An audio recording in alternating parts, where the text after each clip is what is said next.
नमस्कार दर्शक बंधु रज उपलक्षे आपण मानंकु अनेक अनेक शुभेच्छा जनाऊँगी। श्रीक्षेत्र पुरी जगन्नाथंकु मोर एतिकी कामना आपण मानंकु खुशी रे रखि थांतु। तेणुकरी आज सकाळर टॉप 20 गुरुत्वपूर्ण खबर उपरे आसंतु नजर पकईबा। तेणुकरी आपण माने भिडियोटी को प्रथमरु शेष पर्यंत देखंतु। भिडियो को गोटे लाइक करंतु एवं मो चैनल को प्रथमे आसीथिले गोटे सब्सक्राइब करी ऑल नोटिफिकेशन उपरे क्लिक करंतु। फलरे एहीपरि हेल्पफुल नुआ नुआ भिडियो आपण मानक ठारे प्रथमे पहुँचीबो। तेणु आसंतु आजिर खबर उपरे नजर पकाइबा। प्रथम खबर है केंद्र सरकार देशर कोटी कोटी चाषी आय द्विगुणित करने लक्ष्य हासिल करिबारे लागि पड़िछंती।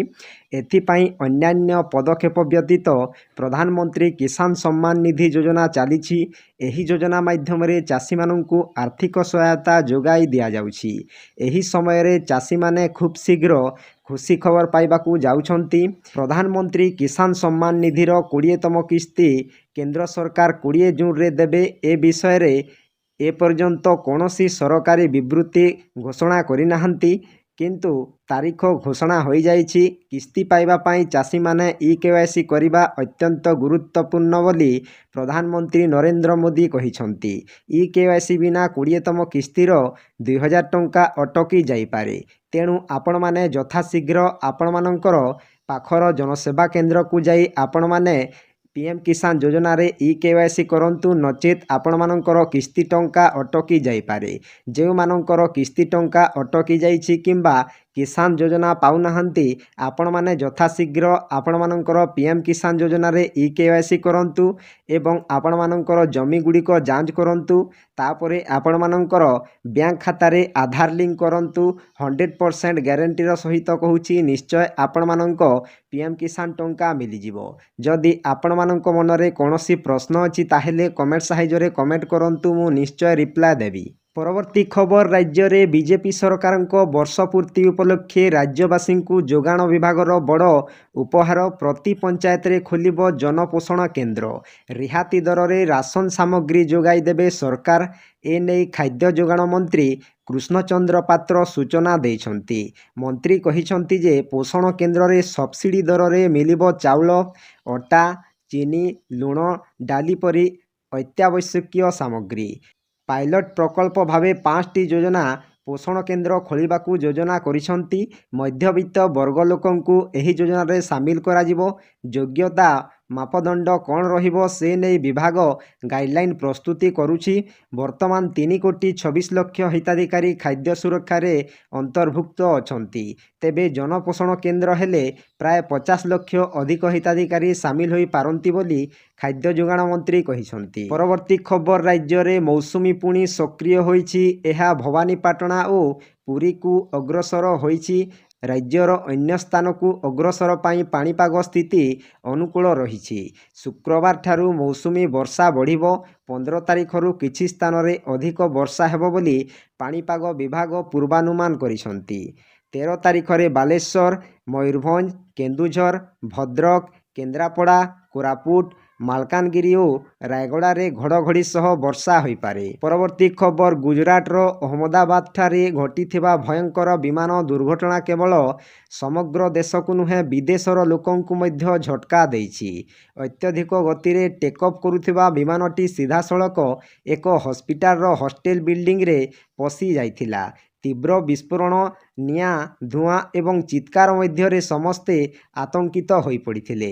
एही दुर्घटना रे जेउ माने 265 जनक जीवन चली जाइथिला, सेठारे चमत्कार भावे बंचिथिबा विमान रे यात्रा करुथबा रमेश विश्वास कुमार को शुक्रवार प्रधानमंत्री नरेंद्र मोदी भेटी तांकर स्वास्थ्यावस्था विषय रे पचारिथिले। परवर्ती खबर, एणिकी राज्यर सबु सरकारी ऑफिस रे बायोमेट्रिक उपस्थान व्यवस्था को कड़ाकुड़ी कराजिबो। कर्मचारी समयानुवर्तिता और ऑफिस रे ठीक समय रे उपस्थान को राज्य सरकार सर्वाधिक गुरुत्व देउछंती। जेउ सबु सरकारी ऑफिस रे बायोमेट्रिक अटेंडेंस सिस्टम नाही, सेठारे तुरंत बायोमेट्रिक उपस्थान व्यवहार करने को कहा जाइछि। परवर्ती खबर, एबे केंद्र सरकार आश्वस्तिकर खबर देइछंती। सरकार अशोधित खाइबा तेल उपरे मौलिक କଷ୍ଟମ୍ସ ଡ୍ୟୁଟି 20%ରୁ 10%କୁ ହ୍ରାସ କରିଛନ୍ତି। ଏହି ହ୍ରାସ ଅଶୋଧିତ ସୂର୍ଯ୍ୟମୁଖୀ, ସୋୟାବିନ୍ ଏବଂ ପାମ୍ ତେଲ ଉପରେ ଲାଗୁ ହେବ। ଏହି ନିଷ୍ପତ୍ତି ସହିତ ଅଶୋଧିତ ଏବଂ ରିଫାଇନ୍ ତେଲ ମଧ୍ୟରେ ଆମଦାନୀ ଶୁଳ୍କରେ ପାର୍ଥକ୍ୟ 8.75%ରୁ 19.25%କୁ ବୃଦ୍ଧି ପାଇଛି। ସେପ୍ଟେମ୍ବର 2024ରେ ସରକାର ଘରୋଇ ଶିଳ୍ପକୁ ପ୍ରୋତ୍ସାହିତ କରିବା ପାଇଁ ଆମଦାନୀ ଶୁଳ୍କ ବୃଦ୍ଧି କରିଥିଲେ। ପରବର୍ତ୍ତୀ ଖବର, ସରକାରଙ୍କର ଏକ ନୂଆ ଯୋଜନା ଆସିଛି ଯାହା ସ୍ୱାସ୍ଥ୍ୟ କେନ୍ଦ୍ର ସହିତ ସମ୍ପୃକ୍ତ। ବୋଧହୁଏ ଆପଣ ଗୋଲ୍ଡେନ୍ କାର୍ଡ଼ ବିଷୟରେ ଶୁଣିନଥିବେ। ଆଜି ଆମେ ଆପଣଙ୍କୁ ଗୋଲ୍ଡେନ୍ କାର୍ଡ଼ ଓ ତା'ର ଲାଭ ବିଷୟରେ ଜଣାଇବାକୁ ଯାଉଛୁ। ଏହି ଗୋଲ୍ଡେନ୍ କାର୍ଡ଼ ତିଆରି କରିବା ପାଇଁ ସରକାର ଜାଗା ଜାଗାରେ ଶିବିର ଖୋଲୁଛନ୍ତି ଓ ଜନତାଙ୍କୁ ଜାଗୃତ କରୁଛନ୍ତି। ଏହି ଗୋଲ୍ଡେନ୍ କାର୍ଡ଼ ଜରିଆରେ ଆପଣ ଫ୍ରିରେ ନିଜର ମେଡ଼ିକାଲ ଚିକିତ୍ସା କରିପାରିବେ। ଆମେ ଆପଣଙ୍କୁ ଜଣାଇ ଦେଉଛୁ କି ଭାରତ ସରକାର ଏହି କାର୍ଡ଼ ଉପରେ ଅଧିକ ଜୋର ଦେଉଛନ୍ତି କି ସମସ୍ତଙ୍କୁ ଏହାର ଲାଭ ମିଳିପାରୁ। ପରବର୍ତ୍ତୀ ଖବର, ଗୁରୁବାର ଦିନ ଅହମ୍ମଦାବାଦଠାରେ ଘଟିଥିବା ଏୟାର ଇଣ୍ଡିଆ ବିମାନ ଦୁର୍ଘଟଣାରେ ଅତି କମ୍ରେ 250ରୁ ଉର୍ଦ୍ଧ୍ୱ ଲୋକଙ୍କର ମୃତ୍ୟୁ ହୋଇଛି। ପ୍ରଧାନମନ୍ତ୍ରୀ ନରେନ୍ଦ୍ର ମୋଦି ପରିସ୍ଥିତିର ସମୀକ୍ଷା କରିବା ପାଇଁ ଅହମ୍ମଦାବାଦ ଗସ୍ତ କରିଛନ୍ତି। ମୋଦି ଅହମ୍ମଦାବାଦରେ ପହଞ୍ଚି ଦୁର୍ଘଟଣାଗ୍ରସ୍ତ ସ୍ଥାନ ପରିଦର୍ଶନ କରିବା ପରେ ଆହତମାନଙ୍କୁ ଭେଟିବା ପାଇଁ ହସ୍ପିଟାଲରୁ ଚାଲି ଯାଇଥିଲେ। ପରବର୍ତ୍ତୀ ସମୟରେ ସେ ଅହମ୍ମଦାବାଦ ବିମାନବନ୍ଦରରେ ଏକ ବୈଠକ ଡାକିଛନ୍ତି। ଇଣ୍ଡିଆନ୍ ମେଡିକାଲ ଆସୋସିଏସନ୍ ଗୁଜରାଟ 3 ଜଣ MBBS ଛାତ୍ରଙ୍କର ମୃତ୍ୟୁର ନିଶ୍ଚିତ କରିଛି ଏବଂ ଏହି ଘଟଣା ପରେ ଅନ୍ୟ 45 ଜଣଙ୍କୁ ଡାକ୍ତରଖାନାରେ ଭର୍ତ୍ତି କରାଯାଇଛି। ପ୍ରଧାନମନ୍ତ୍ରୀ ନରେନ୍ଦ୍ର ମୋଦି ଏହି ଘଟଣାର ଦୁଃଖ ପ୍ରକାଶ କରିଛନ୍ତି, କହିଛନ୍ତି ଯେ ସେ ଏକ ସ୍ତବ୍ଧ ଏବଂ ଦୁଃଖିତ। ପରବର୍ତ୍ତୀ ଖବର, ବେକାରୀ ସମସ୍ୟାର ଗନ୍ତାଘର କହିଲେ ଆଜିକା ସମୟରେ ଓଡ଼ିଶାକୁ ବୁଝାଇଥାଏ। ସେଥିପାଇଁ ତ ବ୍ରହ୍ମପୁର ଏବଂ ଗଞ୍ଜାମରେ ମାତ୍ର 240ଟି ହୋମଗାର୍ଡ଼ ପଦବୀ ପାଇଁ ଗ୍ରାଜୁଏଟ୍, ପୋଷ୍ଟ ଗ୍ରାଜୁଏଟ୍, ଇଞ୍ଜିନିୟର ଏବଂ MBA ସମେତ 11,500ରୁ ଅଧିକ ପ୍ରାର୍ଥୀ ଆବେଦନ କରିଛନ୍ତି। ପୋଲିସ ଅଧିକାରୀଙ୍କ ମତରେ ସାମାନ୍ୟ ହୋମଗାର୍ଡ଼ ପଦବୀ ପାଇଁ ସର୍ବନିମ୍ନ ଯୋଗ୍ୟତା 5ମ ଶ୍ରେଣୀ ଥିବାବେଳେ ଅନେକ ଉଚ୍ଚ ଡିଗ୍ରୀ ହାସଲ କରିଥିବା ପିଲା ମଧ୍ୟ ଏଥିପାଇଁ ଆବେଦନ କରିଛନ୍ତି, ଯାହା ବେକାରୀ ସମସ୍ୟାର ସ୍ପଷ୍ଟ ଉଦାହରଣ। ଗଞ୍ଜାମରେ 135 ହୋମଗାର୍ଡ଼ ପଦବୀ ପାଇଁ ପ୍ରାୟ 7,500 ପିଲା ଆବେଦନ କରିଥିବା ବେଳେ ବ୍ରହ୍ମପୁରରେ 105 ଖାଲି ପଦବୀ ପାଇଁ ପ୍ରାୟ 4,154 ପିଲା ଆବେଦନ କରିଛନ୍ତି। ଯେଉଁଠି ହୋମଗାର୍ଡ଼ମାନେ ଦିନକୁ 612 ଟଙ୍କା ରୋଜଗାର କରିଥାନ୍ତି। ସାମାନ୍ୟ ଏହି ପୋଷ୍ଟ ପାଇଁ କେତେ ବଡ଼ ଡିଗ୍ରୀ ଥିବା ପିଲା ଆବେଦନ କରିଛନ୍ତି, ଯାହା ସେମାନଙ୍କ ଯୋଗ୍ୟତା ତୁଳନାରେ ଏକ ସାଧାରଣ ମଜୁରୀ କହିଲେ ଚଳେ। ପରବର୍ତ୍ତୀ ଖବର, ଗୃହରକ୍ଷୀଙ୍କ ଦୈନିକ ଡ୍ୟୁଟି କଲ୍ ଅଫ୍ ଭତ୍ତା ବୃଦ୍ଧି ହୋଇଛି। ଡ୍ୟୁଟି କଲ୍ ଅଫ୍ ଭତ୍ତା 612ରୁ 623 ଟଙ୍କାକୁ ବୃଦ୍ଧି ପାଇଛି। 11 ଟଙ୍କା ବୃଦ୍ଧି କରିଛନ୍ତି ରାଜ୍ୟ ସରକାର। 2025 ଜାନୁଆରୀ 1ରୁ ପିଛିଲା ଭାବେ ଲାଗୁ ହେବ। ଏନେଇ ମୁଖ୍ୟମନ୍ତ୍ରୀଙ୍କ କାର୍ଯ୍ୟାଳୟ ପକ୍ଷରୁ ନିର୍ଦ୍ଦେଶନାମା ଜାରି କରାଯାଇଛି। ସେହିପରି ବେସାମରିକ ପ୍ରତିରକ୍ଷା ସ୍ୱେଚ୍ଛାସେବୀମାନଙ୍କର ଦୈନିକ ଡ୍ୟୁଟି ଭତ୍ତା ବୃଦ୍ଧି କରାଯାଇଛି। 31 ଟଙ୍କାରୁ 150 ଟଙ୍କାକୁ ବୃଦ୍ଧି ପାଇଲା ଦୈନିକ ଡ୍ୟୁଟି ଭତ୍ତା। ସେହିପରି ଟ୍ରେନିଂ ଭତ୍ତା 28ରୁ 140 ଟଙ୍କାକୁ ବୃଦ୍ଧି କରିଛନ୍ତି ରାଜ୍ୟ ସରକାର। ଏହା ମେ 1 ଠାରୁ ପିଛିଲା ଭାବେ ଲାଗୁ ହେବ। ପରବର୍ତ୍ତୀ ଖବର, ଆଗାମୀ ରାକ୍ଷୀ ପୂର୍ଣ୍ଣିମାରେ ମହିଳାଙ୍କୁ ମିଳିବ 5,000 ଟଙ୍କା। କଟକରେ ନାରୀ ଶକ୍ତି ସମାବେଶରେ ଯୋଗଦେଇ ଉପମୁଖ୍ୟମନ୍ତ୍ରୀ ପ୍ରଭାତୀ ପରିଡ଼ା ଘୋଷଣା କରିଛନ୍ତି। ନାରୀ ଶକ୍ତି ସମାବେଶରେ ଯୋଗଦେଇ ଉପମୁଖ୍ୟମନ୍ତ୍ରୀ ପ୍ରଭାତୀ ପରିଡ଼ା କହିଛନ୍ତି ଯେ କୋଟିଏ ମହିଳା ସୁଭଦ୍ରା ଯୋଜନାରେ ସାମିଲ ହୋଇଛନ୍ତି। ଆଗାମୀ ରାକ୍ଷୀ ପୂର୍ଣ୍ଣିମାରେ ପୁଣି ମହିଳାଙ୍କ ଆକାଉଣ୍ଟକୁ ଯିବ 5,000 ଟଙ୍କା। ଆଜି ଗାଁ ଗାଁରେ ମହିଳା ଲକ୍ଷପତି ଦିଦି ହେଉଛନ୍ତି। ପ୍ରଧାନମନ୍ତ୍ରୀଙ୍କ କଲ୍ୟାଣକାରୀ ଯୋଜନାରେ ଉପକୃତ ହେଉଛନ୍ତି ମହିଳା।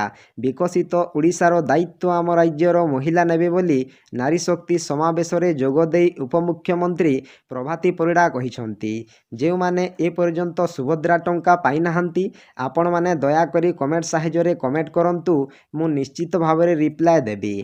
ପରବର୍ତ୍ତୀ ଖବର ଗାନ୍ଧୀନଗର ସୋସିଆଲ ମିଡ଼ିଆରେ ଅହମ୍ମଦାବାଦ ବିମାନ ଦୁର୍ଘଟଣାର ଅନେକ ଭିଡ଼ିଓ ଖୁବ୍ ଭାଇରାଲ ହେବାରେ ଲାଗିଛି। ସେଥିମଧ୍ୟରୁ ଗୋଟିଏ ଭିଡ଼ିଓ ଅଛି ଯେଉଁଥିରେ ଜଣେ ବ୍ୟକ୍ତି ବିମାନ ପୋଡ଼ା ପାଉଁଶରୁ ଶ୍ରୀମଦ୍ ଭାଗବତ ଗୀତା ପାଇଥିବା ଦେଖାଯାଉଛି। ଗୀତାର କଭର ସାମାନ୍ୟ ପୋଡ଼ି ଯାଇଥିବା ବେଳେ କିନ୍ତୁ ଭିତର ପାଖ ଭଲ ରହିଛି। ଏହି ଭିଡ଼ିଓକୁ ନେଇ ଏବେ ସୋସିଆଲ ମିଡ଼ିଆରେ ଜୋର ଚର୍ଚ୍ଚା ଆରମ୍ଭ ହୋଇଛି। ପରବର୍ତ୍ତୀ ଖବର ପୂର୍ତ୍ତ ଓ ଆଇନ ମନ୍ତ୍ରୀ ପୃଥ୍ୱୀରାଜ ହରିଚନ୍ଦନ ଶୁକ୍ରବାର ଗଞ୍ଜାମ ଜିଲ୍ଲାର ବ୍ରହ୍ମପୁରଠାରେ ଆୟୋଜିତ ଜିଲ୍ଲାସ୍ତରୀୟ ବିକାଶ ମେଳା 2025 ଦ୍ୱିତୀୟ ଦିବସରେ ବିଭିନ୍ନ ଷ୍ଟଲ୍ଗୁଡ଼ିକୁ ଉଦ୍ଘାଟନ କରିଛନ୍ତି। ଜିଲ୍ଲାସ୍ତରୀୟ ପ୍ରଦର୍ଶନୀ ତଥା ବିଭିନ୍ନ ଜନକଲ୍ୟାଣକାରୀ ଯୋଜନା, ସରକାରଙ୍କ ବିଭିନ୍ନ ଲୋକାଭିମୁଖୀ କାର୍ଯ୍ୟକ୍ରମ ଏବଂ ବିଭିନ୍ନ ପ୍ରକଳ୍ପ ତଥା ହସ୍ତତନ୍ତ, ହସ୍ତଶିଳ୍ପ ଓ ସ୍ଥାନୀୟ ଉତ୍ପାଦ ସମ୍ପର୍କିତ ପ୍ରଦର୍ଶନୀ ଏବଂ ଓଡ଼ିଆ ଫୁଡ୍ କୋର୍ଟକୁ ବୁଲି ଦେଖିଛନ୍ତି। ଉକ୍ତ ଷ୍ଟଲ୍ରେ ସ୍ୱୟଂ ସହାୟକ ଗୋଷ୍ଠୀ ସଦସ୍ୟାଙ୍କ ହାତ ତିଆରି ପାରମ୍ପରିକ ଖାଦ୍ୟ ଯଥା ମିଲେଟ୍ ଆଧାରିତ ବ୍ୟଞ୍ଜନ ଠାରୁ ଆରମ୍ଭ କରି ପିଠାପଣା, ସ୍ନାକ୍ସ ଏବଂ ଅନ୍ୟାନ୍ୟ ପାରମ୍ପରିକ ସ୍ୱାଦିଷ୍ଟ ବ୍ୟଞ୍ଜନର ପରିବେଷଣ କରାଯାଇଥିଲା। ପରବର୍ତ୍ତୀ ଖବର ଯାଜପୁରରେ ଗତ କିଛିଦିନ ଧରି ଝାଡ଼ାବାନ୍ତି ବ୍ୟାପିବାରେ ଲାଗିଛି, ଯାହାକି ବର୍ତ୍ତମାନ ମହାମାରୀର ରୂପ ନେଲାଣି। ବିଶେଷ କରି ଯାଜପୁର ଜିଲ୍ଲାର ଧର୍ମଶାଳା, କୋରେଇ, ଯାଜପୁର ବ୍ଲକ ଓ ବ୍ୟାସନଗରରେ ଝାଡ଼ାବାନ୍ତିରେ ବହୁତ ଲୋକେ ଆକ୍ରାନ୍ତ ହୋଇଥିବା ବେଳେ ସେଥିମଧ୍ୟରୁ 10 ଜଣଙ୍କର ମୃତ୍ୟୁ ଘଟିଛି।